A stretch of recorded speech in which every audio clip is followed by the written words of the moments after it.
Were you expecting much? Yep, what you see right here is the complete Dragon Quest collection on Xbox. Marvelous, I know. Yep, the only game you can get physically on your Xbox is Dragon Quest XI-S. And yes, I'm aware that there's other Dragon Quest releases on Xbox like Dragon Quest Builders 2 and Infinity Strash Dragon Quest The Adventures of Dai, but those games are digital-only releases on Xbox, and digital games have no rights. I'm sorry about that. And I might as well for today, just for the fun of it, to talk about Dragon Quest on Xbox, the lengthy history of it, which is barely much, and talk about this release right here, Dragon Quest XI-S, talk about the contents themselves, and then finally end it off with talking about whether or not I should continue the Dragon Quest collection on Xbox come November when Dragon Quest III HD 2D comes out, to which that game will indeed get a physical release on Xbox. But of course, before we dive right in, make sure you go and hit subscribe. Free, might as well do it. So, really do appreciate it. So talking about the history of Dragon Quest on Xbox, there's barely much because Square Enix has never released Dragon Quest games on Xbox until 2020. And it makes a lot of sense to why Square Enix doesn't release on Xbox, because when you look at the sales of Xbox in Japan, it's pretty darn bad. If you think us here in the West have it bad when it comes down to how niche Dragon Quest is, oh no, Xbox has it worse in Japan. Trust me. 400k for the original Xbox, about $1 million for 360, which is the peak, 100k for Xbox One, and around 600k for Xbox Series X and S. That's how bad Xbox does in Japan. And I'm guessing from Square Enix's perspective, because of how popular Xbox is outside of Japan, they basically just said, yeah, we'll give you the Final Fantasies, but we won't give you Dragon Quest because it's going to sell like on your platform. Which is pretty much the truth right there. And it wasn't really until 2020 where Microsoft decided to make the attempt to try to appeal to Japan a bit more. Which is why during the Xbox presentation during COVID times, Yuji Horii popped out in his apartment to talk about how Dragon Quest XI was coming over to Xbox, marking the very first time Dragon Quest made its way over to the American platform. And I have to say, it was a pretty decent release.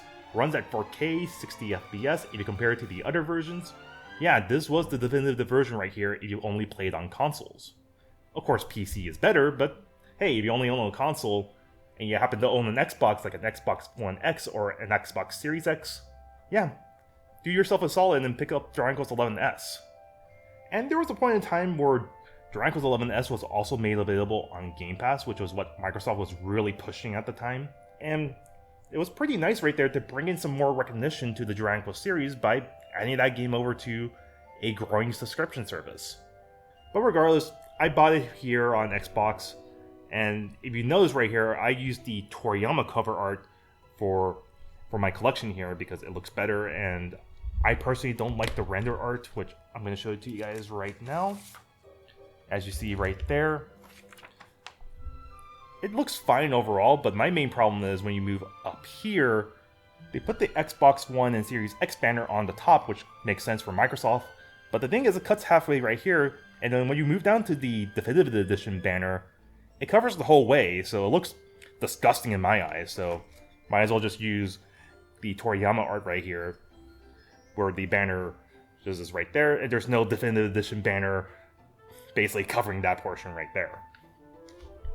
And one thing you might notice is on this cover art right here, it uses this brown border right here. When you compare it to the original PS4 release, it uses this white banner, and if you look at the Definitive Edition when it came over to PS4,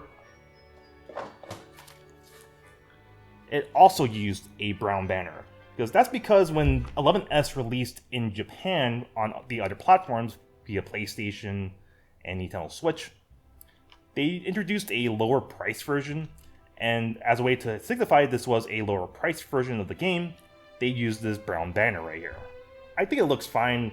I probably would have preferred the white banner, but it is what it is. And aside from that, like I said, later on they brought over Dragon Quest Builders 2 on Xbox, and that was also made on Game Pass, but like I said, a digital-only release. And then later they brought over Infinity Strash, which once again, digital-only in the West.